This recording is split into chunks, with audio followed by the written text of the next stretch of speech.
Nagbabalik ang masaganang buhay.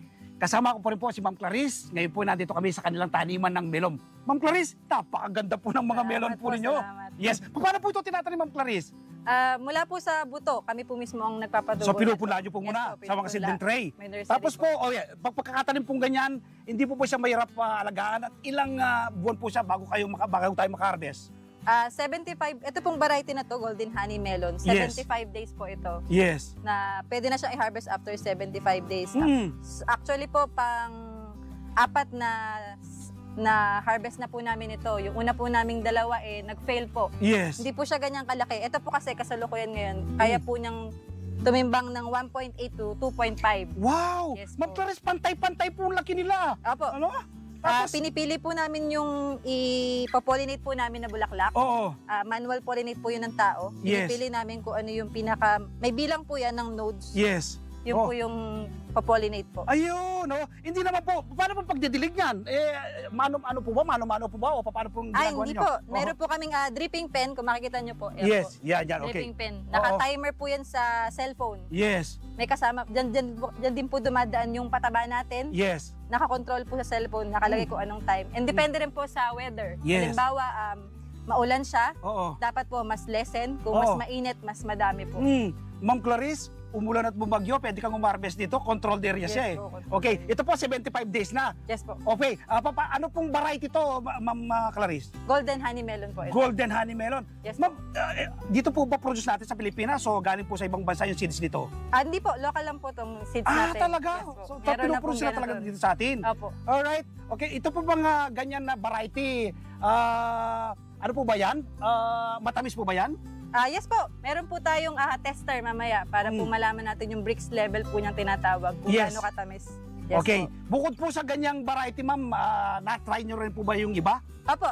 Actually po, ito po, first try namin sa ganitong variety. Meron Yes. po kaming last harvest Intanon. Mhm. Meron din po kaming Sagami. Okay. Alin po mas nakita din yung mas magandang mag-produce? Para po sa amin, ito kasi po ito 75 days. Yung iba po 90 days. Mas matagal. Yes po, Okay. matagal. Sige, pwede nga tayong harvest ngayon dito, ma'am Clarice. Opo. Ito, pwede bang Ayan i-harvest po, yan? ito po, pwede na po. Sige ito. nga.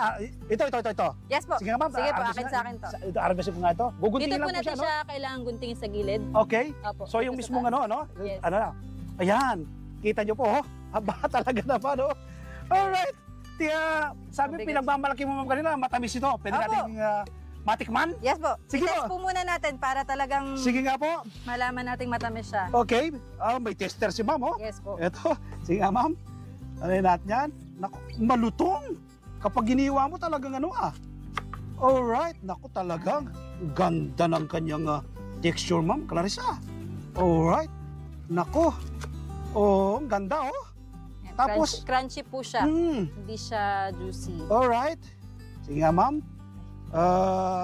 Yung seeds po nito, kapag ba, kunyari, itong seeds na pwede bang i-propagate yan? Ay, hindi po. Hindi. So, Kasi po, meron na po silang, yung pong binibila natin ito, meron na po silang ina-add na coating para po okay, oh. hindi siya prone sa pest, Oo. mga ganun po, mga Ayun.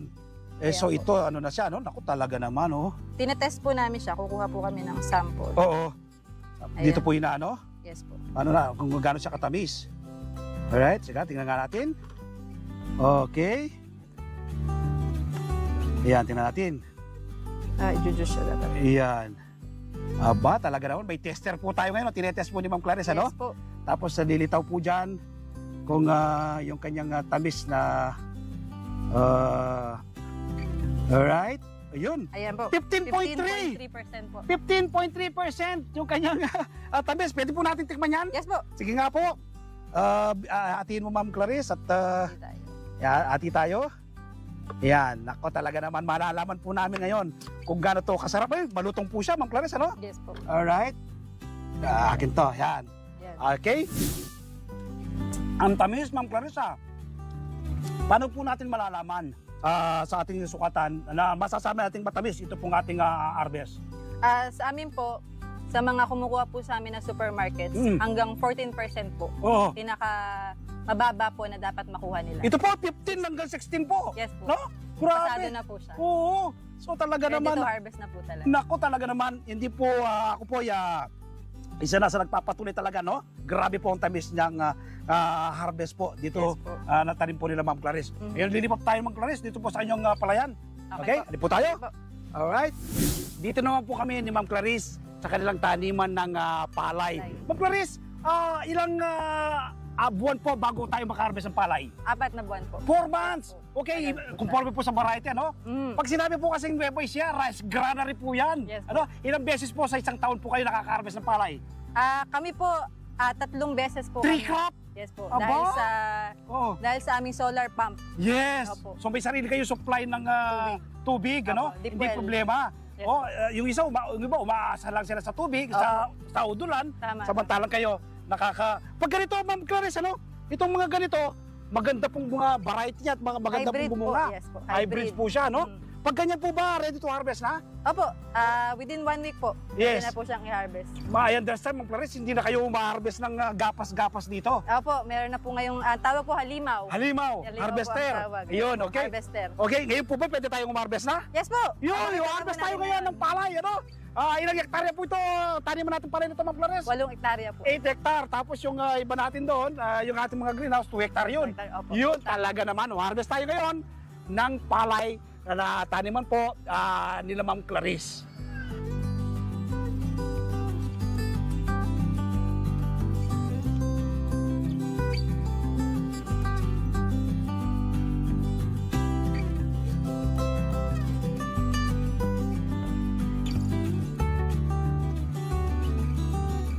Dito naman po tayo ngayon sa incubating area ng mushroom production.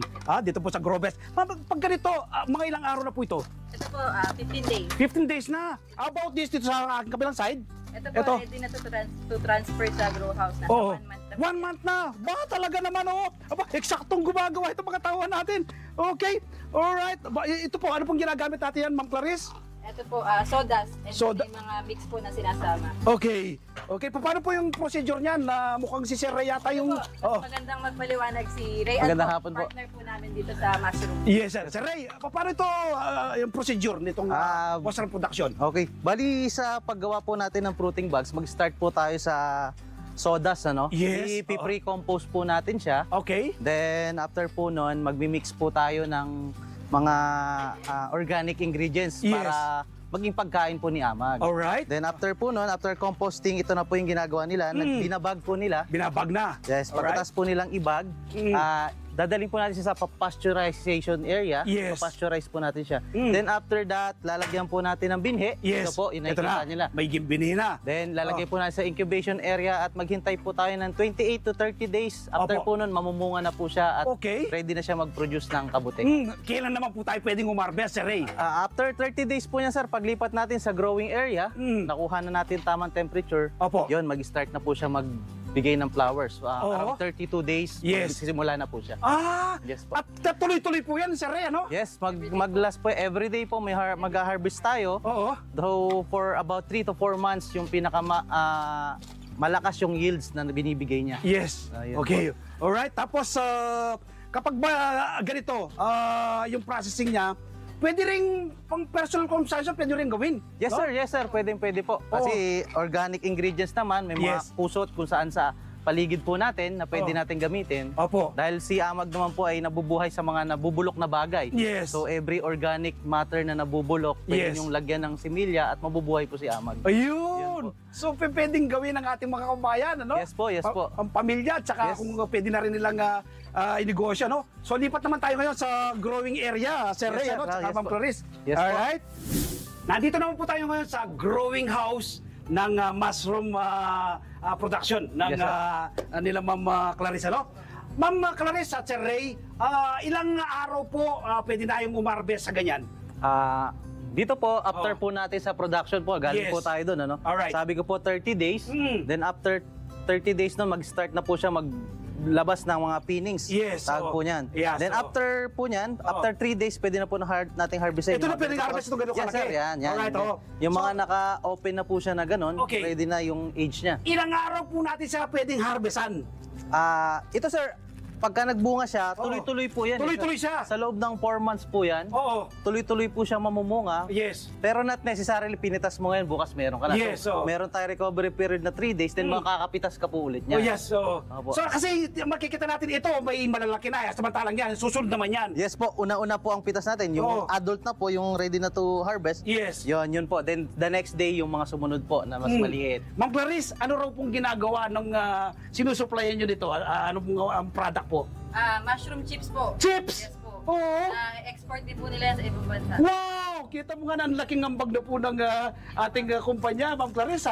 Okay, ano? Malayo na po ang nararating. Malayo na nararating. Malayo na pong narating. Mas malayo pa pong mararating. Opo. Okay, Ma'am Clarice. Sir Ray, Yes po.